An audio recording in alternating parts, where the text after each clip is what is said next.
Olá, você que está nos acompanhando aqui nos canais de comunicação da CUT, o nosso podcast, videocast, está no ar hoje com a presença do ministro do Trabalho e Emprego, nosso companheiro Luiz Marinho.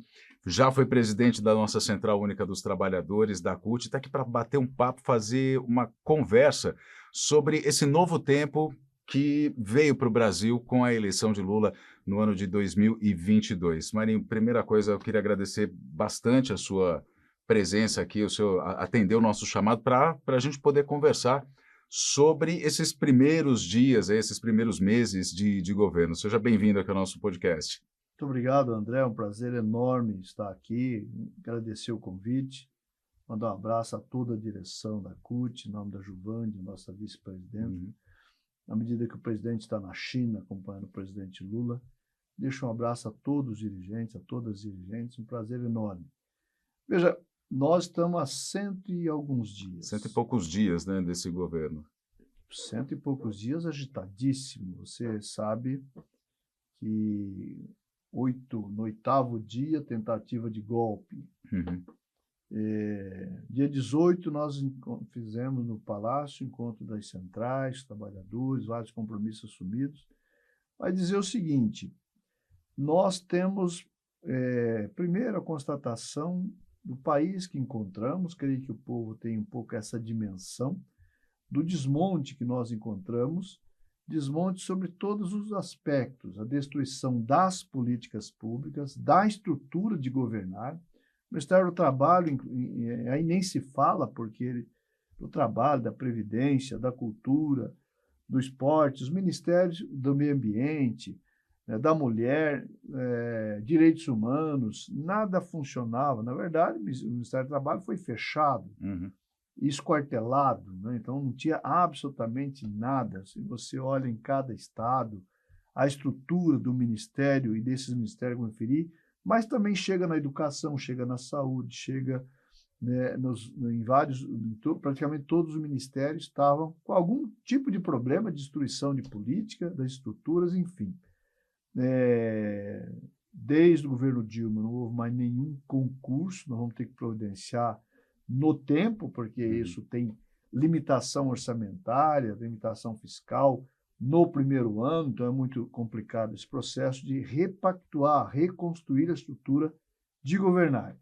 Mas, se a gente olhar que nesse período nós já concedemos reajuste para os servidores de forma linear, para todos os servidores e servidoras, que nós restabelecemos o que é mais sagrado num processo democrático, que é funcionamento da democracia, o resgate da democracia, o resgate das relações do Brasil com o mundo. A prova disso, né? Até o dia 18 que você citou aí, foi assim, é a volta da classe trabalhadora ao Palácio do Planalto, ao poder, o acesso da classe trabalhadora de novo, não é, Marinho? Que era uma coisa que, durante os últimos anos, desde 2016, com o golpe do Temer e com Bolsonaro, principalmente, era uma coisa inimaginável, né? Destruição dos canais, dos diálogos e das estruturas. Você tem uma situação complicadíssima. Nós ainda estamos organizando o funcionamento do Ministério. Pedaço que estava na economia, na justiça, em direitos humanos, espalhado do Ministério,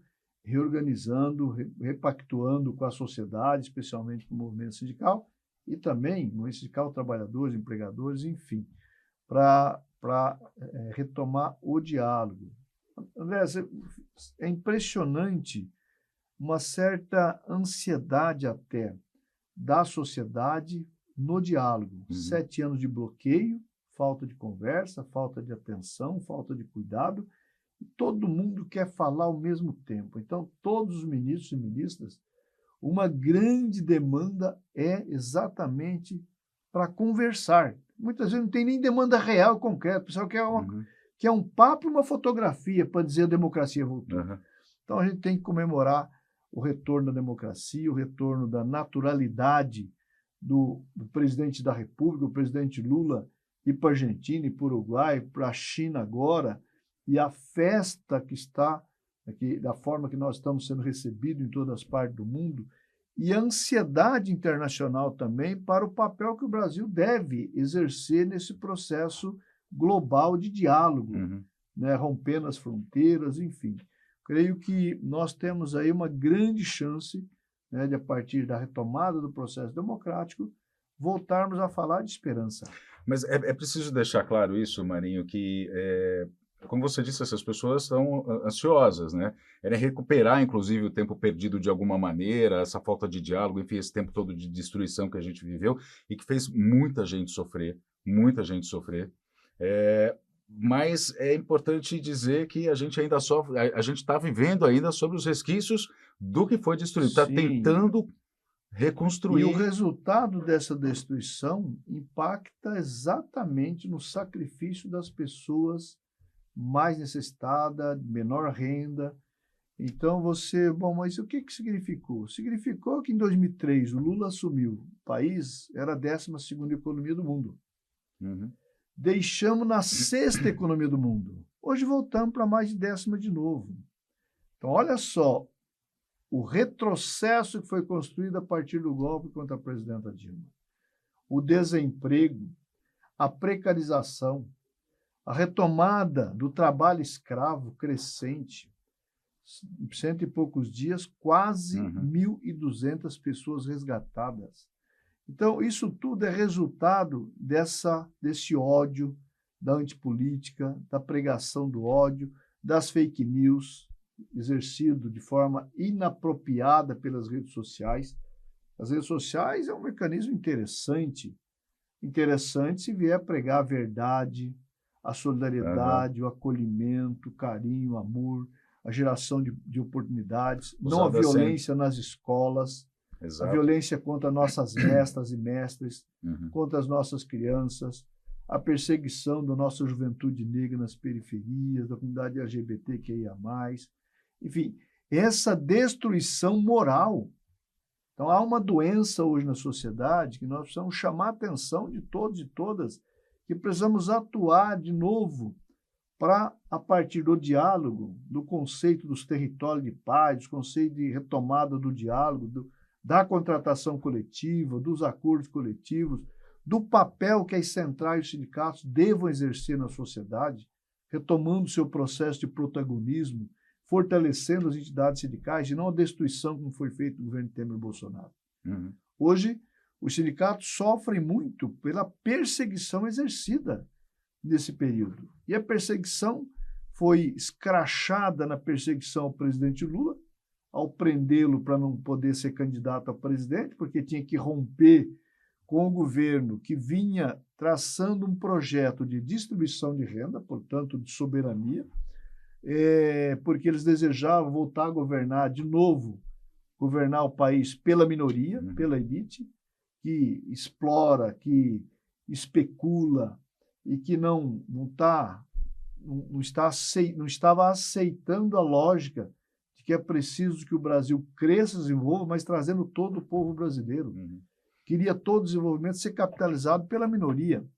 E, portanto, o Brasil voltou, a democracia voltou, mas ela tem um estágio de reconstrução. Então, o presidente Lula, nós temos que reconstruir o Brasil e unificar o Brasil.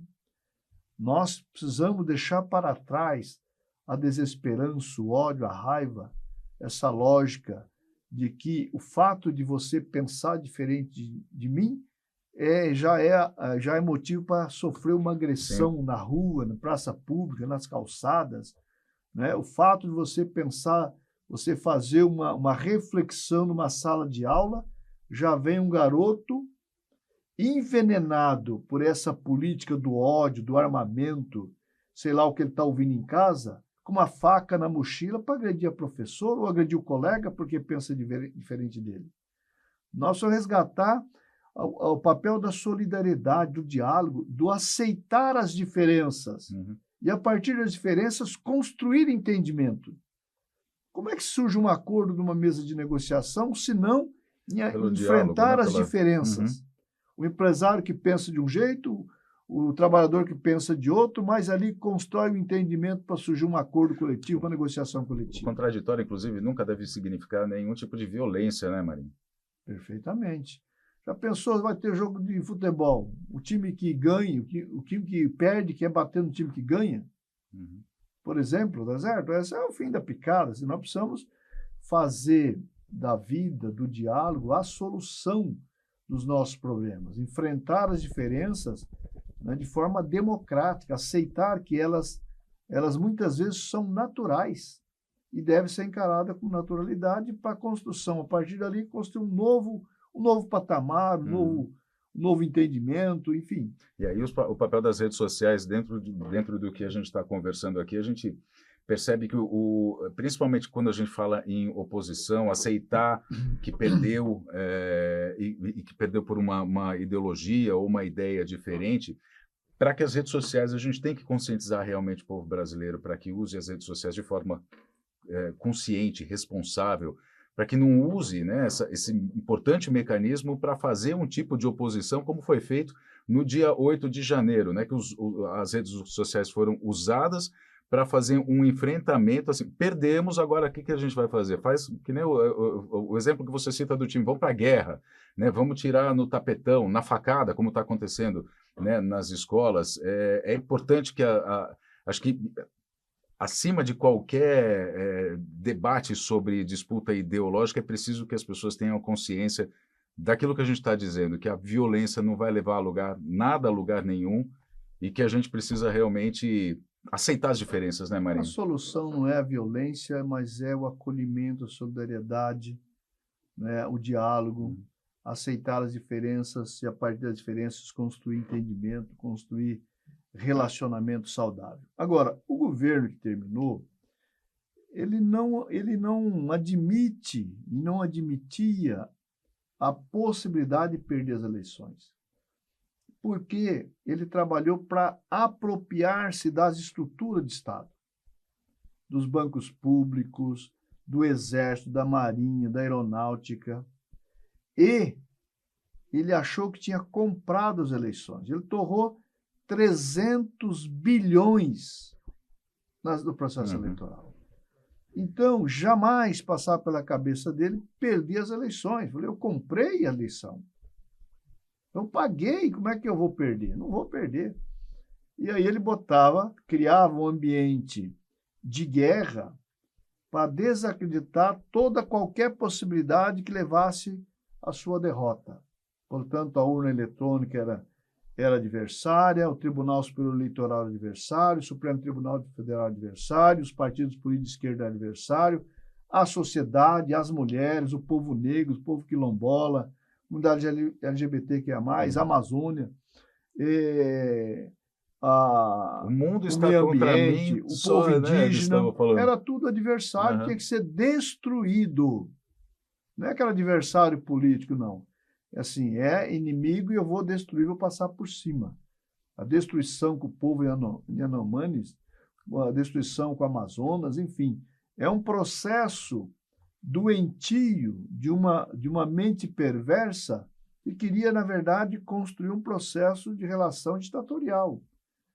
Se, porventura, esse cidadão tivesse vencido as eleições, não tenha dúvida que ele ia trabalhar a perpetuação de uma ditadura militar. Boa colocação. Do que eles tentaram, inclusive, ao perder nas urnas, resolveram tomar no tapetão, tentando criar um golpe no dia 8 de janeiro. Boa colocação, Marinho. Antes da gente voltar aqui vamos falar sobre salário mínimo, a valorização do salário mínimo, sobre o trabalho escravo, o análogo à escravidão que você citou agora. Se Bolsonaro tivesse vencido a eleição, você já fez a contextualização, já disse como é que o governo foi encontrado, todo destruído. Se ele tivesse vencido as eleições, a gente estaria onde nesse momento?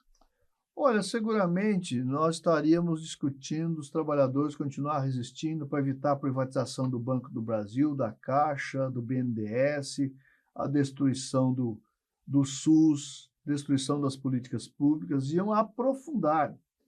Se você observar o que foi feito na relação trabalho, você sabe bem disso, né? Todos os sindicalistas e as sindicalistas do Brasil inteiro sabem disso, até o empresariado sabe disso. O que foi feito na reforma trabalhista, a destruição de direitos, eu falei esses dias, tem uns amigos empresários até que falaram, pô, o ministro está pegando pesado.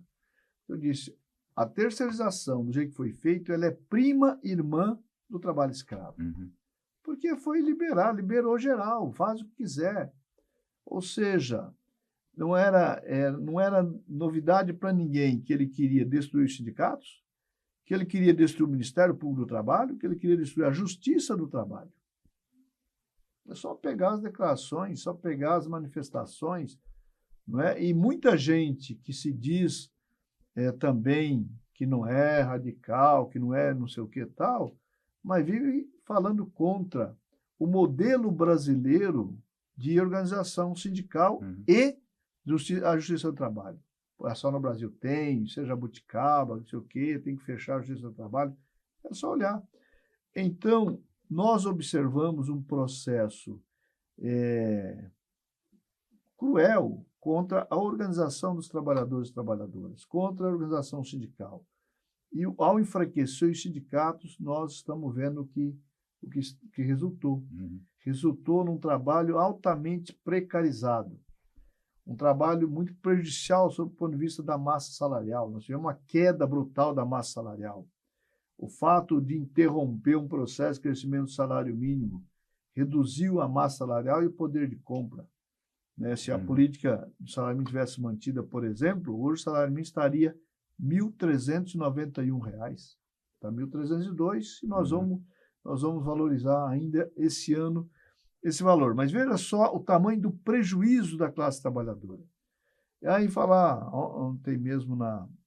antes de ontem, a gente emenda um dia no outro, essa semana, né? Dias atrás. Até a noção dos dias. Mas ontem na Câmara, na Comissão de Trabalho, o pessoal do Partido Novo veio dizer, não, mas como o senhor pode dizer que a reforma trabalhista não foi positiva? Geramos 1.700.000 empregos. Aí eu falei, vamos estudar o assunto direito? Em 2003, André, nós tínhamos medido pelo CAGED 22 milhões de empregos com carteira assinada. O presidente Lula, e depois, junto com a presidenta Dilma, nós elevamos o estoque de empregos formais para 42 milhões de empregos formais. Ou seja, geramos 20 milhões adicional do estoque que nós recebemos quando o presidente Lula recebeu a faixa lá do Fernando Henrique. Recebeu lá, além da faixa, recebeu o país com desemprego, com fome, miséria, desespero. Nós acabamos, além de elevar o estoque para 42 milhões, acabamos com a fome, geramos condições, geramos o povo brasileiro mais feliz do mundo. Então, dizer, espera um pouquinho, onde está 1.700.000? Qual é o estoque de empregos hoje do emprego formais? 42.700.000, sei lá, não chega a 43 milhões. E aí a gente pode questionar, inclusive... O que teve, assim, no final, na transição do final do primeiro mandato do presidente Lula para o segundo, que o complô dos diabos, Eduardo Cunha e Aécio Neves, que não deixou a Dilma governar mais, houve, a partir dali, um recuo para a ordem de quase 39 milhões, 42 milhões, 41 milhões, arredondando 42 milhões para 38 milhões e 800 alguma coisa, ordem de 39 milhões. Voltou para os 42 milhões e pouquinho. Onde está o saldo dos 1.700.000 gerado pela reforma trabalhista? Absolutamente. E os empregos gerados, na verdade, foi um processo de substituição, inclusive, de emprego de qualidade por emprego precarizado. Eu queria falar que tipo de emprego foi gerado, né? Exatamente. O que nós precisamos agora é falar de um novo momento do Brasil, que eu acho que existe uma grande oportunidade do Brasil, de, a partir, ancorado na possibilidade do emprego chamado de emprego verde, né, pensar as oportunidades que temos com o papel da Amazônia, com nossas fronteiras ambientais, nossas possibilidades, das nossas matérias-primas que nós temos, os nossos recursos naturais, as nossas tecnologias, né? o papel do álcool, por exemplo, nesse processo, que é mais limpo, muitas vezes, do que, inclusive, a energia elétrica de alguns países. Porque outra coisa também, a China está fazendo não sei o que e tal. Mas como que é mesmo a produção de energia? Qual o impacto ambiental que se tem na produção desta energia? Depende de qual é a fonte que está sendo utilizada. Porque você pode ter uma energia que ela é altamente poluente para ser gerada a energia. Tem um grande como as impacto termoelétricas, por ambiental, exemplo, né? A termoelétrica, que é a situação da China, Uhum. em grande parte. Então, tudo isso, o Brasil tem uma grande vantagem, nós precisamos falar dessas possibilidades e vantagens. Ou seja, na verdade, nós estamos até falando um pouco da situação desastrosa que encontramos no país, para poder falar mais das oportunidades que nós queremos falar neste momento aqui, para dizer para o povo brasileiro, vamos botar nossa energia na esperança, na geração de emprego, na geração de renda, na geração de oportunidades que nós temos. Vamos retomar os nossos valores culturais, investimento na cultura, vamos falar do investimento na condição de melhoria da condição da mulher trabalhadora, vamos falar que nós precisamos sensibilizar cada dirigente empresarial de recursos humanos para, na hora de fazer uma contratação, contratar respeitosamente e implantar a igualdade salarial entre homens e mulheres, como o projeto de lei que o presidente Lula assinou para encaminhar na Semana da Mulher Trabalhadora. Dia 8 de março, né? Enfim, então você tem um conjunto aqui de provocação que nós queremos fazer para que a sociedade entre na página da esperança. Vamos deixar o ódio para lá, vamos conversar com as nossas crianças, nossos netos, nossos sobrinhos, nossos filhos, para orientar. Não é porque tua professora falou alguma coisa que você não gostou que você vai chegar a querer praticar uma violência na escola, com um coleguinha falou alguma coisa que você não gostou, que você vai ir armado para a escola. Nós temos que, muito diálogo, carinho, solidariedade, acolhimento, que nós vamos deixar esse processo para trás. Muito bem. Ministro, a gente está falando sobre o salário mínimo, eu só queria voltar um pouquinho nesse assunto. Existe uma pauta prioritária da CUT, das centrais sindicais, inclusive agora para o 1º de maio, a volta da política de valorização do salário mínimo. A gente tem hoje um salário mínimo que já aumentou 2 vezes esse ano, foram 2 majorações, mas tem a política que está sendo discutida, né? Como é que a gente pode enxergar o futuro da política de valorização do salário mínimo? Tem 2 coisas, André. Assim, janeiro foi para 1.302 e vamos encaminhar para a partir de 1º de maio 2 coisas importantes. O salário mínimo para 1.320, portanto, concedendo no primeiro ano de governo do presidente Lula um aumento real razoável no valor do salário mínimo, e estamos discutindo com as centrais sindicais e devemos fechar essa negociação no decorrer do mês de abril, para valer a partir do 1º de maio os 1.320, e o anúncio, um projeto de lei que foi submetido ao Congresso, da política de valorização permanente do salário mínimo ano a ano, que tem um desejo da Fazenda de ser pelo PIB per capita, tem a política, e é muito importante, que ninguém ousou a discordar que a política deu algum problema, porque diziam no passado que podia gerar inflação, que podia provocar a informalidade no contrato, provocar a demissão, um monte de teses que foram derrubadas pela lógica concreta da política que nós implantamos de 2005 até a presidenta Dilma rompida a partir do golpe, porque senão ele valeria em 1.391. Então, é muito provável que a gente retome a política que foi implantada e comprovadamente deu certo lá. Evidente que não pode será isso ou será aquilo, porque é um processo de negociação, inclusive com as centrais, que nós estamos construindo, temos que respeitar esse fórum. Devemos dialogar com o presidente Lula no retorno da China para ver qual é o parâmetro real que nós vamos utilizar para fechar essa negociação com as centrais, para anunciar, quem sabe, no 1º de maio. Mas como resultado... E outra questão que eu fiz referência em relação ao imposto de renda. O presidente Lula vai encaminhar ao Congresso a validade a partir de 1º de maio também, homenageando mais uma vez a classe trabalhadora brasileira, de quem ganha até 2.640 e aí vale para todas as faixas,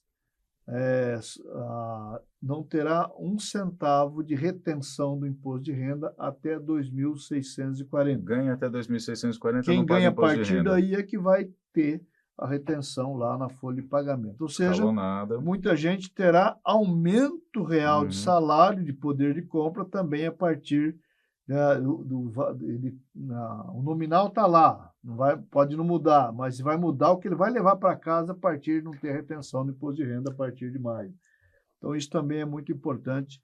Ou seja, tudo sinalizando o seguinte: nós queremos resgatar melhor condição de vida da classe trabalhadora, em particular para os mais baixos salários, para poder voltar consumo, para poder voltar viver melhor, para poder criar melhores condições de vida. E, junto com isso, evidentemente, é preciso resolver um outro problema, que é um inibidor grande dos investimentos, da geração de oportunidade de renda, que é o papel dos juros.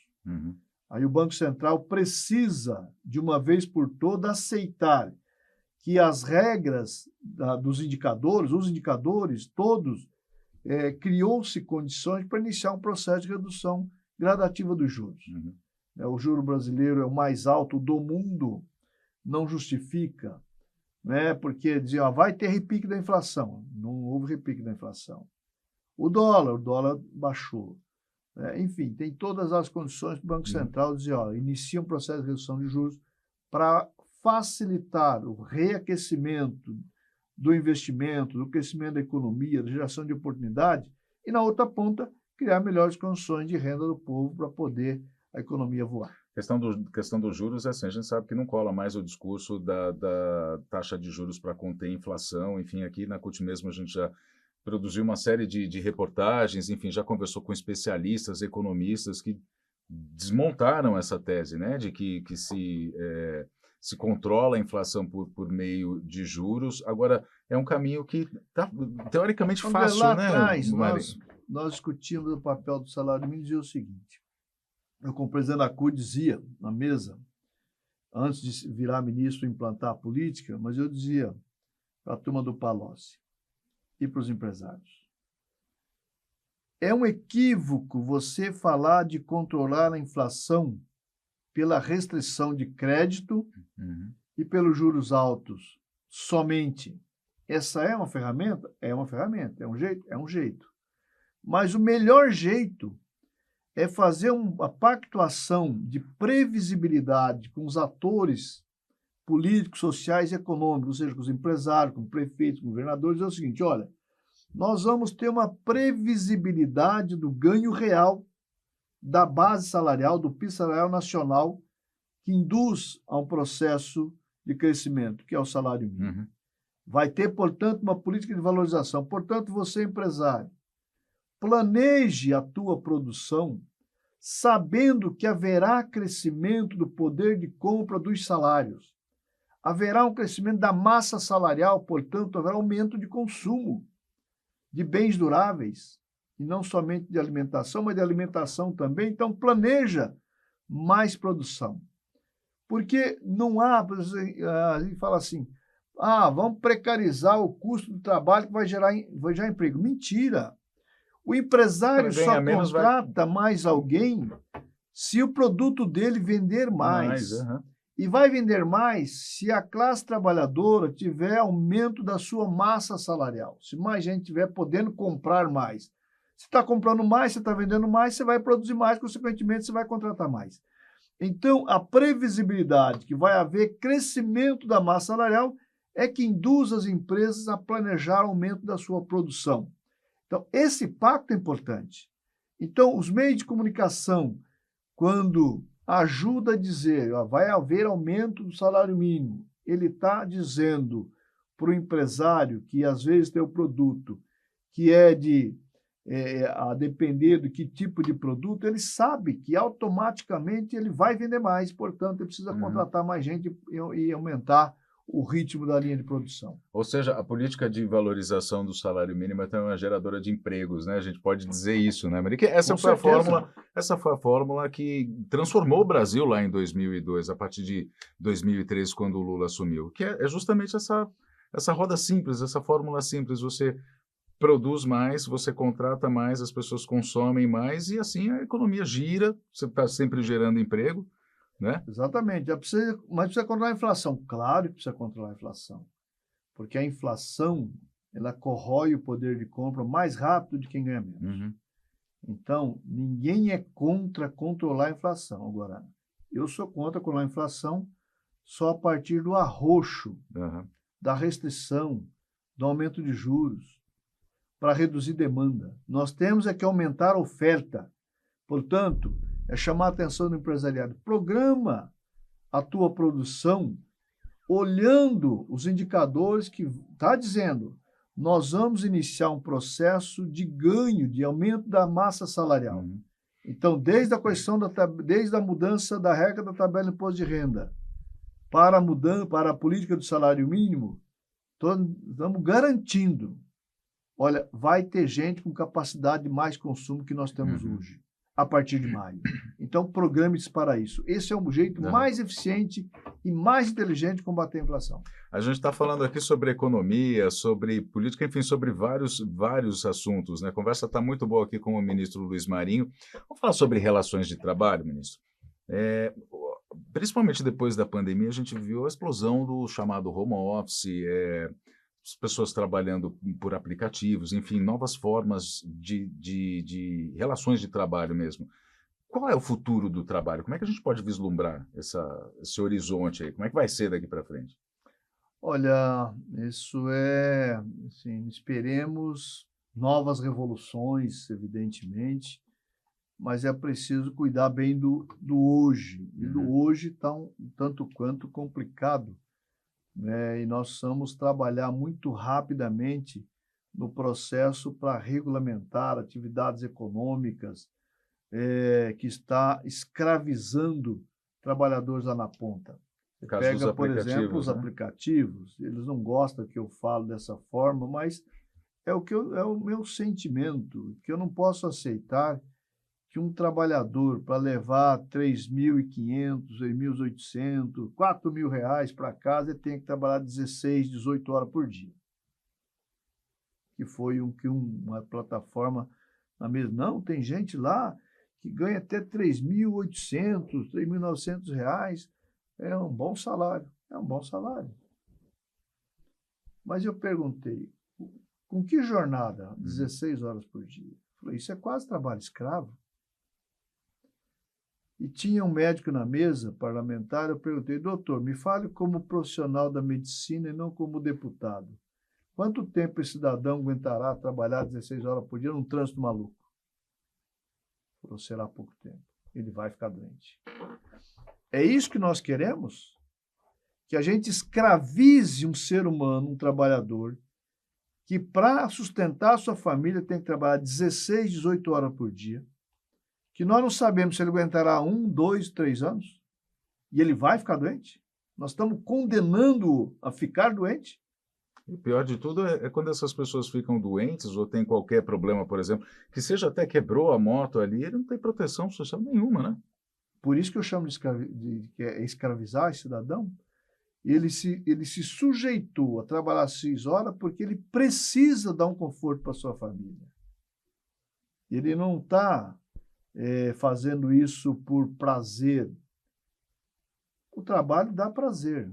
O trabalho que é bem remunerado, que você se preparou, que você trabalha uma jornada aceitável. Eu não estou falando, ninguém pode trabalhar mais de 8 horas por dia. Pode trabalhar mais de 8 horas por dia, mas tem que ser remunerado decentemente.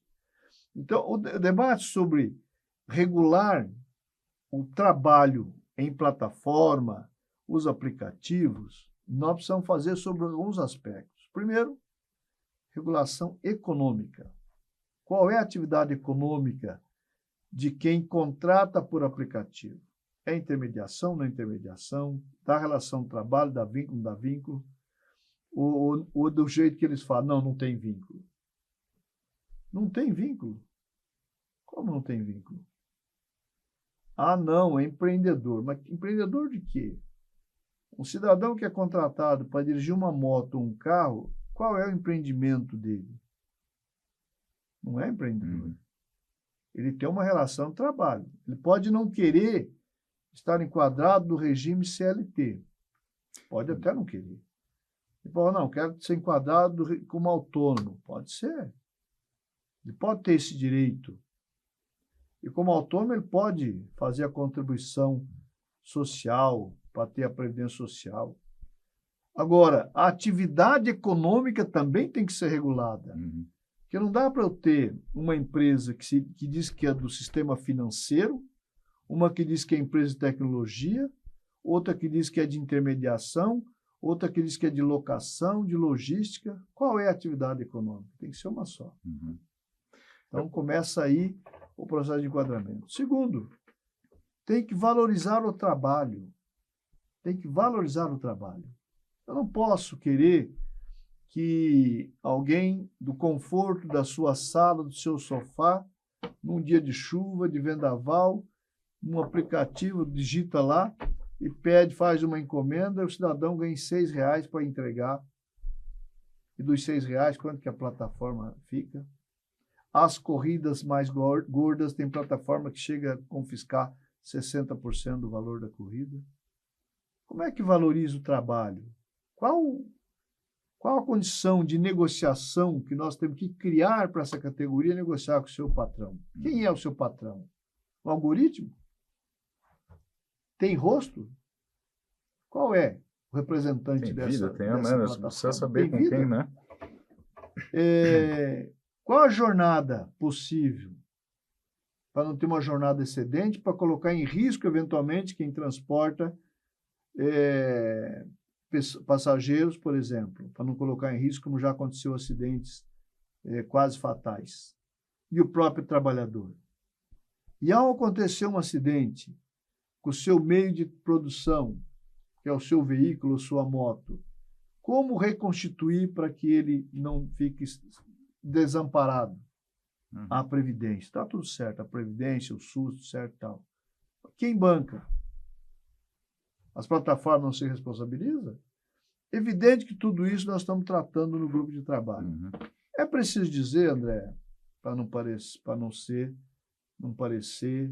leviano, as plataformas estão aceitando, topando discutir, né, a regulação que crie condições da proteção social, que crie mecanismo de enquadrar para não ter excesso de jornada, tá? Estão aceitando, né? Não estão aceitando todas as sugestões de trabalhadores, de governo, mas o diálogo mas isso vai chegar. Né? Na medida que senta à mesa, algum momento chega um entendimento, e o melhor entendimento é aquele que se constrói a partir das diferenças apresentadas na mesa, que se aproxima de parte a parte.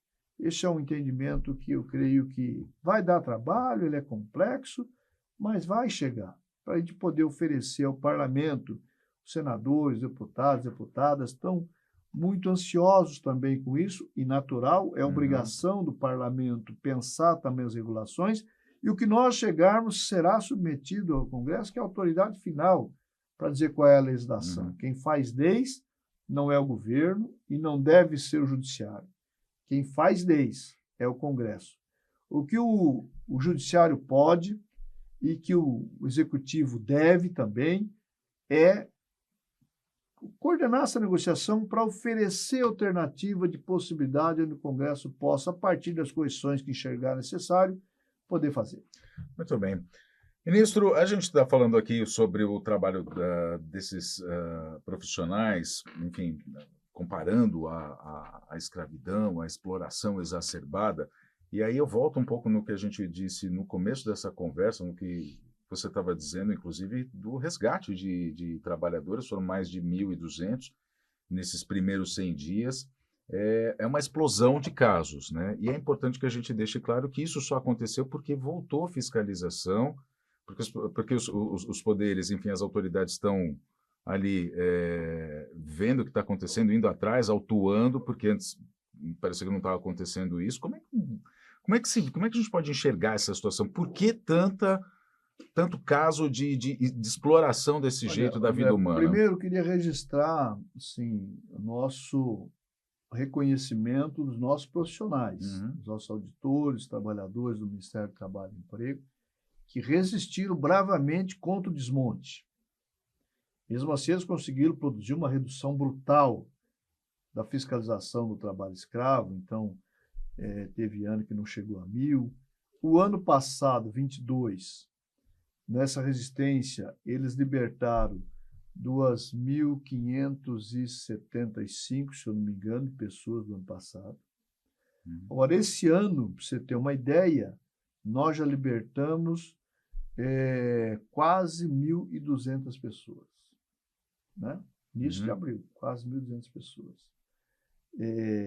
Eu tenho chamado a atenção que a nossa missão não deve ser simplesmente a de libertar pessoas do trabalho escravo. A nossa missão principal é provocar o debate da sociedade para evitar que esse tipo de trabalho aconteça. Ou seja, nós queremos chegar em abril do ano que vem, o ano que vem não ter, em abril, 1.000 e tantas pessoas resgatadas. Não é porque elas não foram resgatadas, é porque não existia o trabalho escravo. Nós temos que criar a condição para isso. Nós estamos orientando o planejamento em cada estado para que a gente antecipe esse debate junto a setores da economia que costumeiramente repete-se a história do trabalho escravo. O envolvimento dos sindicatos, das centrais, dos sindicatos respectivos e das lideranças empresariais. Só venha cá, a sua safra vai começar tal mês. Vamos observar a qualidade dos seus contratos? Você vai precisar de mão de obra, importar mão de obra de outro estado, vai ter que migrar de outro estado? Qual é a condição do transporte? Qual a empresa que vai prestar o serviço do transporte? Como você vai fazer a captação destas vagas lá no estado que você vai trazer? Utiliza a estrutura do poder público. Vamos reconstruir a rede Cine com os estados e municípios, vamos trabalhar a partir das redes constituídas responsavelmente atuando no país e vamos respeitar os pisos salariais e vamos registrar em carteira. E para isso nós estamos atendendo uma solicitação, inclusive de empresários, o setor de cafeicultores, por exemplo, me procurou dizendo, nós temos um problema, nós queremos fazer certo, nós queremos contratar com carteira assinada. Mas o trabalhador que está, a família que está no Cade Único, que está recebendo o benefício Bolsa Família, está inseguro se ao fato dele fazer o registro vai perder o benefício ou se ele não vai, ou se ele vai sair e depois não consegue voltar. E nós estamos dando garantia do seguinte, a medida provisória que está tramitando, portanto está em vigor, cria-se a condição desta família, se observada o ganho no ano, a depender, portanto, da renda, ele sequer perde o benefício. A depender da renda, ele pode ser interrompido parcial ou total benefício durante o contrato, mas volta imediatamente retorno imediato, para não ter prejuízo, porque nós queremos, de novo, falar que o Brasil saiu do mapa da fome outra vez. Então, há uma orientação clara do presidente Lula. Nós desejamos acabar com a fome no Brasil. Então, eu e o ministro Wellington Dias, do Desenvolvimento Social, nós estamos trabalhando conjuntamente para monitorar esse processo, para não ter o prejuízo desta família. Então, a família que for a possibilidade de fazer um contrato em qualquer safrista, né, temporário, pode fazer o contrato formal sem medo, que você não perderá o seu benefício. Você vai ter assegurado para poder trabalhar, aumentar a sua renda, criar condições, enfim. Nós queremos o Brasil produzindo, gerando emprego de qualidade, formal, regular. Então, é isso que nós estamos trabalhando. E estamos chamando os empresários para dizer o seguinte, olha, os sindicatos não são seus inimigos, muito pelo contrário. Então, você pode fazer o contrato aí do setor, tranquilamente, contrato coletivo, para o sindicato ser o seu monitor. O sindicato pode monitorar, fazer o controle social, porque se nas viniculturas o sindicato estivesse participando, não teria acontecido aquela situação de trabalho escravo. Então, nós precisamos controlar a qualidade das contratações para poder evitar, de novo, portanto, a nossa missão é evitar que o trabalho escravo aconteça, mas não é a missão do Ministério do Trabalho, André, é a missão da sociedade. Tem que ser da sociedade, né? É inaceitável que a gente ainda tenha no Brasil trabalho escravo. E mais, cada notícia de trabalho escravo ou trabalho infantil é arranhar a imagem do Brasil lá fora, nas exportações, dos seus produtos. Nós queremos que o povo brasileiro tenha orgulho dos seus produtos quando vai exportar, e não vergonha, porque foi arranhado com a lógica, seja da agressão ao meio ambiente, seja agressão ao direito humano da criança ou do trabalhador a partir do trabalho de exploração de mão de obra infantil ou trabalho escravo. Seja porque teve um processo preconceituoso contra a mulher, ou contra o povo negro, contra o povo indígena. Então, nós precisamos trazer a lógica do trabalho decente. E é isso que nós estamos propondo ao conjunto das lideranças empresariais. Marinho, vamos falar sobre saque aniversário. O que você tem para dizer de saque aniversário? As pessoas perguntam se vai voltar, enfim, se vai acabar. O que você tem a dizer sobre isso? Olha, André, o saque aniversário, nós precisamos observar o seguinte: o Fundo de Garantia nasceu para substituir o fim da estabilidade do emprego na iniciativa privada. E nasce com duas tarefas constitucionalizadas. Gerar um fundo para investimento em habitação e saneamento, portanto, para gerar empregos. Isso é uma tarefa. A outra tarefa, constituir uma poupança a cada trabalhador, cotista, correntista, para socorrê-lo no momento do infortúnio do desemprego. Então, essas tarefas. Quando fui ministro em 2005, criamos uma nova tarefa que é investimento, um fundo de investimento do próprio fundo para engordar o fundo para distribuir para os cotistas. Então, também tem essa tarefa hoje. O governo anterior me cria o saque aniversário. O saque aniversário, ele traz um problema que é enfraquecimento do próprio fundo para investimento na saúde, na habitação, né, disso. No saneamento, que gera empregos.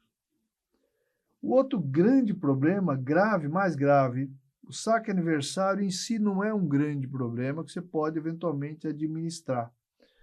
E nós estamos estudando, possivelmente, até a manutenção do saque aniversário regulado ali para socorro eventual, mas só como saque aniversário. Qual o grande problema que foi criado? Foi a possibilidade de alienar o seu fundo através de empréstimo, sistema com a ferramenta do consignado. E aí é que mora o grande problema de acabar com o próprio fundo. Vamos imaginar um trabalhador, uma trabalhadora, e tem casos reais concretos, a pessoa tem lá 50 mil no fundo, fez adesão ao saque aniversário, ele não pode por 2 anos sacar em outro sistema, mesmo que seja demitido. Se for demitido, não tem direito. Então, a pessoa que tem 50 mil reais de fundo, fez um empréstimo de 14 mil reais, ou de 10 mil reais, ou de 25, para pagar em X prestação, pagando juros, portanto. Tem um caso que a pessoa me relatou, tem 50 mil reais, fez empréstimo de 14 mil, vai pagar 22 com juros. Portanto, do dinheiro dele, o banco emprestou e está cobrando juros. Só que foi demitido. Ela não pode sacar o saldo. Eu estou no desespero, preciso resolver tal. E aí precisa pagar o... E sabe quanto tem alienado já do total? Tem 504 bilhões de reais na soma dos cotistas, dos correntistas do Fundo de Garantia. Desses já tem quase 100 bilhões alienados pelos bancos. É a farra dos bancos. O que nós precisamos acabar mesmo é com a possibilidade de alienação do fundo, para poder mudar a lei e dizer para o trabalhador: você que foi demitido, você tem direito de sacar o seu saldo. Nós estamos trabalhando por isso. Seguramente muita gente está me assistindo e está se perguntando, mas quando? Nós estamos estudando como fazer, porque nós precisamos aprovar no Congresso Nacional. Talvez em breve a gente tenha aí uma solução desse problema. E é sempre bom a gente lembrar que mudanças importantes assim, elas passam pelo Congresso Nacional, não é, Marinho? Exatamente, exatamente. Se a lei tivesse delegado ao Conselho Curador do Fundo, a gente reuniu o Conselho Curador e resolveu. Mas, infelizmente, para voltar o direito do trabalhador poder sacar o seu saldo em caso de demissão, quem aderiu ao sistema do saque aniversário, é preciso mudar a lei e nós vamos fazer.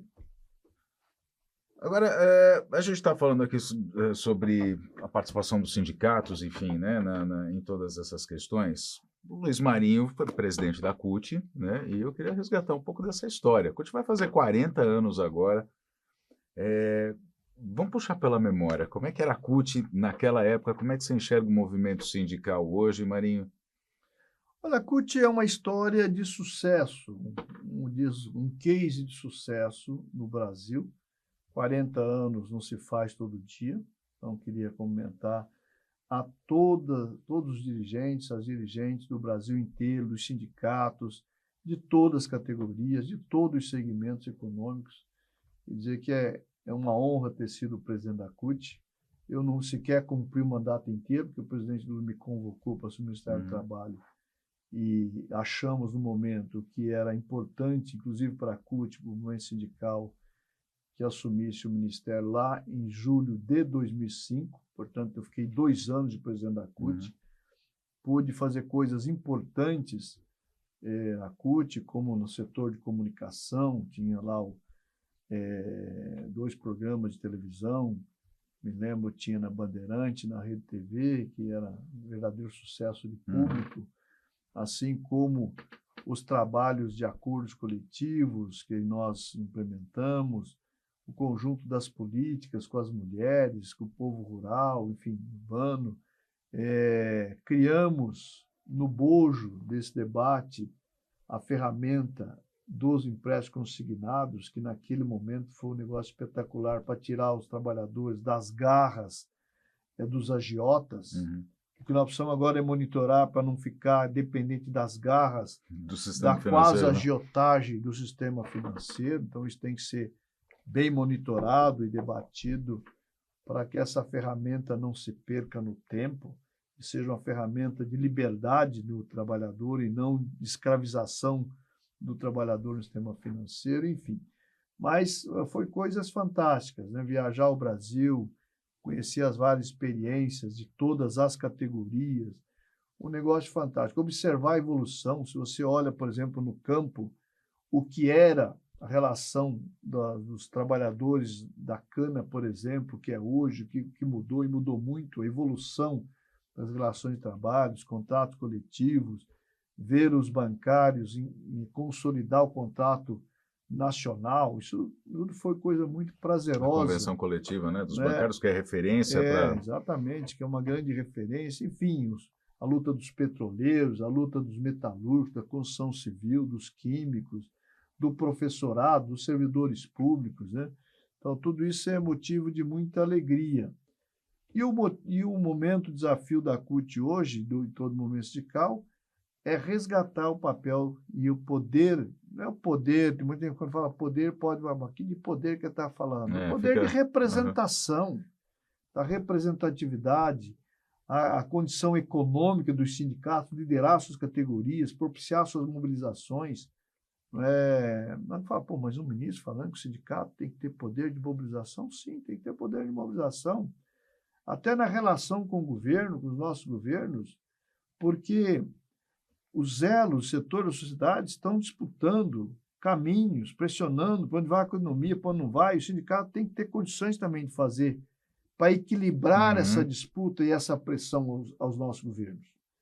Então, de forma responsável, nós desejamos que os sindicatos sejam altamente representativos. Temos desafio, acredito, de pensar um formato que venha inibir a pulverização. O movimento sindical brasileiro passou por uma grande pulverização. Eu brinco com os presidentes centrais, assim, não há tanta diferença ideológica para falar que temos 10 centrais sindicais, assim como não há diferença ideológica para falar em 50 partidos, mais de 50 partidos.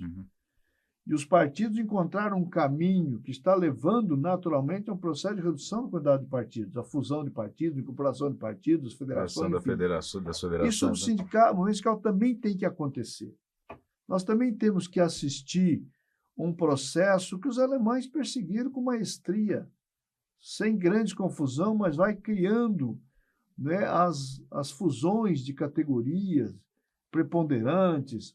Mas isso tudo tem que ser com muita cautela e calma. Você viu o Rio Negro, o Rio Solimões, anda quilômetros junto até se misturar. Assim também deve ser, né, a nossa... Não, o mundo não vai acabar amanhã, então nós temos tempo para organizar. Enfim, mas deixo aqui essa reflexão que eu acho que nós temos muitos sindicatos em muitas centrais. Acho que é um processo natural e necessário de um processo de organizar sindicatos mais fortes, do ponto de vista organizativo, mais representativos. Evidente que os sindicatos precisam de ter condições econômicas para isso. Portanto, é necessário que a gente construa muito rapidamente no grupo tripartite de fortalecimento da negociação coletiva e da estrutura sindical e revisão de pontos da reforma ou da desreforma que aconteceu no passado recente, para poder ajustar trabalhadores e empregadores para criar um processo de harmonia para enfrentar as diferenças.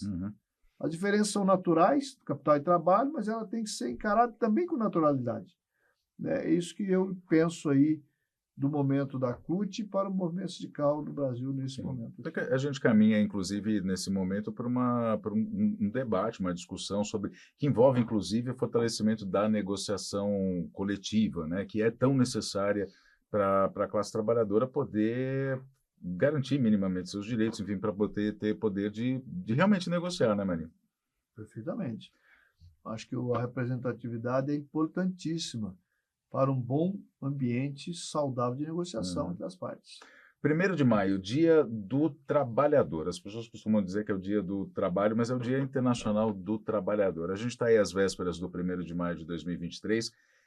O 1º de maio não é um dia de festa, de celebração, mas é um dia de consciência, Marinho. Essa é a realidade ou não? Como é que você vê o 1º de maio? O Dia da Consciência Negra, o Dia da Mulher, né? E o dia 1º de maio é Dia dos Trabalhadores e Trabalhadoras, Dia Internacional.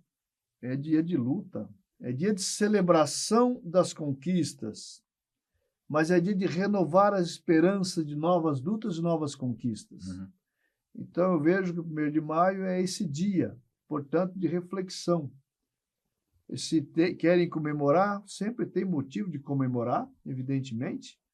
Se a gente olhar para o passado, para a década de 30, nós tínhamos restrição de alimento, fila de pessoas, minha mãe contava, meu pai contava, fila de pessoas para eventualmente ter 1 quilo de banha, 1 quilo de sal, 2 quilos de açúcar, 3 quilos de arroz, enfim, você não tinha alimento para toda a população brasileira. Então, evidentemente que nós evoluímos. Evoluímos, mas ainda voltamos a ter restrição alimentar, então nós temos que lutar para acabar com a fome outra vez. Nós temos que enfrentar a ganância do capital. Para dizer o seguinte, não é pecado, e nós estamos no sistema capitalista, ter lucro, mas o lucro não pode ser exorbitante, que explore a mão de obra, não pode ser que ela não tem o direito do sofrimento do trabalhador, ter, né? Exatamente, de ter uma condição saudável para sustentar a sua família.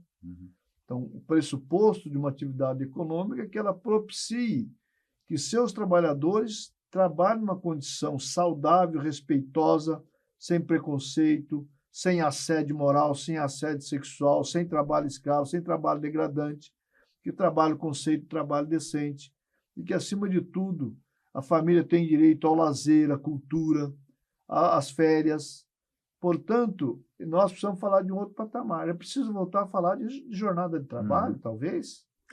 O Chile acabou de anunciar redução de jornada de trabalho máxima no país para 40 horas semanais. Né? Que momento nós vamos falar de novo desse patamar? A jornada de trabalho, na verdade, é uma luta histórica das centrais sindicais, especialmente da CUT. Já houve uma redução lá atrás e tal. Isso sempre foi pauta. Mas cada vez que se fala em vamos reduzir jornada de trabalho, né, a classe empresarial fica de cabelo em pé, né? Isso, não, e, na verdade, assim, tem vários estudos que comprovam, inclusive, que aumenta a produtividade, mas ainda é um tabu, né, a questão da redução. O que nós precisamos estar atentos, e aí eu creio que as centrais estão atentas, evidente que quando o empresário fala, não, mas eu preciso olhar para não criar desequilíbrio de competição internacional. Claro, nós precisamos, o Brasil, e aí a sociedade, o empresariado, o governo, os trabalhadores têm, de fato, monitorar para não haver um desequilíbrio de competição. Uhum. Nós não queremos perder competitividade. Muito pelo contrário, nós queremos melhorar a nossa condição de competitividade. Portanto, quando o ministro Haddad fala, ó, nós precisamos observar, né, se não está havendo um processo de contrabando de produtos entrando no Brasil, competindo de forma desleal com as empresas brasileiras. Precisamos observar. Não é? Então, a Receita tem obrigação, a alfândega tem obrigação de observar se não está tendo um contrabando. Que é essa polêmica toda aqui, né? E que inclusive foi fonte de muitas A, fake a news, história né? do e-commerce e tal, De está dizer tudo que ia ser certo. Nós taxada temos a que compra trabalhar internacional. o acesso de todo cidadão e cidadã à condição de adquirir o bem de onde ela quiser. Mas se ela vai importar, é preciso ter imposto de importação, né? Porque se não passou por isso, foi contrabando, foi pirataria. E nós temos que combater a pirataria, temos que combater o contrabando para preservar a qualidade da nossa indústria e a qualidade dos nossos empregos. Uhum. Então, é disso que se trata aqui. Não tem nada do que falaram aí, as mentiras, fake news e tal, mas nós precisamos regular para ter isso. Por exemplo, os trabalhadores da indústria da borracha me procuraram antes do Lula tomar posse. Quando soube que ia ser ministro, começaram a me procurar, queremos conversar. Atendi os trabalhadores e me trouxeram uma relação de empresários juntos. Trabalhadores e empresários, olha, nós estamos prestes a ter demissão no setor porque o Bolsonaro tinha zerado a importação de pneus e houve uma invasão de pneus importados, inclusive de má qualidade, mas o consumidor, quando vai olhar, falou, isso aqui é metade do preço, eu vou comprar, que se dane, que vai durar menos, vamos ver, tal, estamos em situação difícil, compro mais barato. Compro mais barato e chega mais barato por conta do zero de importação, e as empresas brasileiras pagando IPI, pagando os impostos correntes aqui, e, portanto, ficou, né, sem condição de competir com o importado. E, portanto, no estoque criado no tempo, bom, vamos ter que demitir trabalhadores.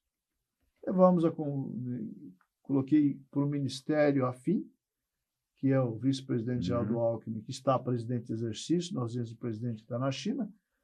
Ele pegou aquilo lá, levou para os técnicos, analisou, tal, restabeleceu o imposto de importação. As empresas, portanto, os empregos estão garantidos, vamos voltar a produzir para oferecer, para sustentar o mercado interno. Isso aconteceu com outros segmentos também. Aqui, o movimento sindical tem que olhar e ajudar a olhar cada produto que tem a chance de fazer revisão dessa natureza. Ontem eu recebi os trabalhadores sangradores das seringas, 100 mil trabalhadores no Brasil.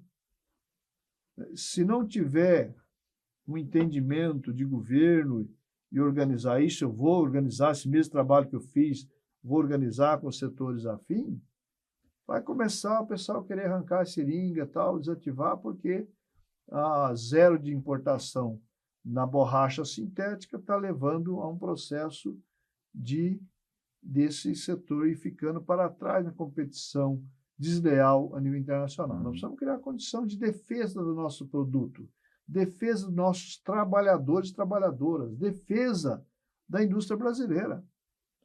Você pega a indústria da saúde, né? Falava na Fiesp recentemente.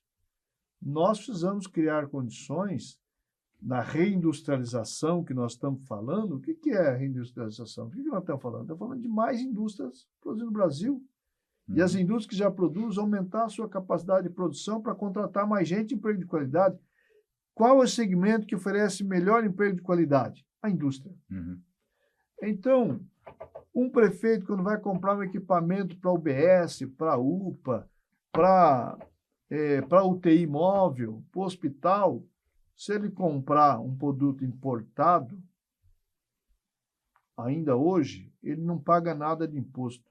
Se ele compra produto aqui no Brasil, tem os impostos naturais da produção.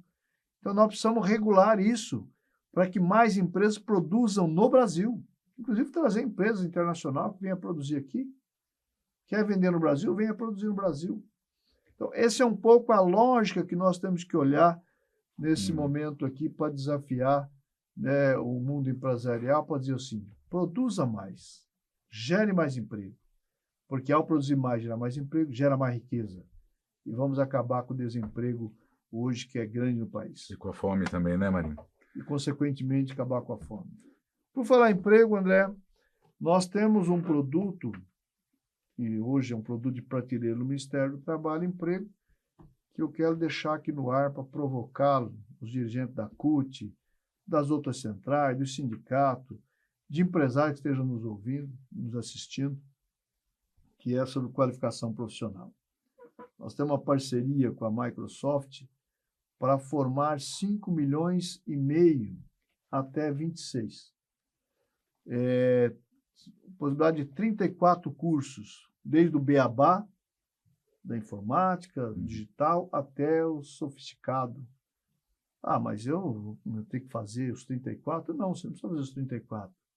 Você pode começar no patamar que você está. Se você está zerado, você começa lá atrás, no beabá. Não, eu já fiz isso, fiz aquilo, tal. Você vai fazer um teste para saber qual patamar que você está, qual nível você está, e começa a partir dali e faça até onde você achar que te interessa para você se colocar no mercado de trabalho. Hoje tem muitos empregos abertos e que não tem profissional suficiente para assumir essas vagas em aberto. Então, vamos provocar isso. A Microsoft entra com a tecnologia, pode formar os monitores, inclusive, né? Se, alguém pode fazer sozinho lá no seu computador da sua casa. Quando você acessa, você tem lá Teu material de caminhos estudo, né? de acesso, do material de estudo. Agora, não, eu não tenho condições, eu tenho ou não tenho a ferramenta em casa. O sindicato, a central, pode abrir uma sala lá. Ah, e seria bom, vamos botar botar 10 pessoas numa sala. Tá bom, precisa de um monitor. A Microsoft forma esse monitor, se dispõe a formar esse monitor. E organiza. Então, eu queria deixar essa provocação. Está feita aí a convocação, na verdade, vamos dizer, né? Aí a CUT é o movimento sindical. A gente conversou aqui com o Marinho, o ministro Luiz Marinho, que eu chamei ele algumas vezes de Marinho, algumas vezes de ministro Luiz Marinho, porque assim, é um companheiro, né, da CUT, do nosso movimento. Às vezes a gente perde um pouco o protocolo. Mas, ministro Luiz Marinho, eu queria agradecer demais a sua presença aqui na CUT, na Central Única dos Trabalhadores, que você já presidiu. Esse é o berço também. Obrigado por esse importante papo, por essa, na verdade, esse sopro de esperança que o Brasil vai ser reconstruído. Obrigado, Marinho.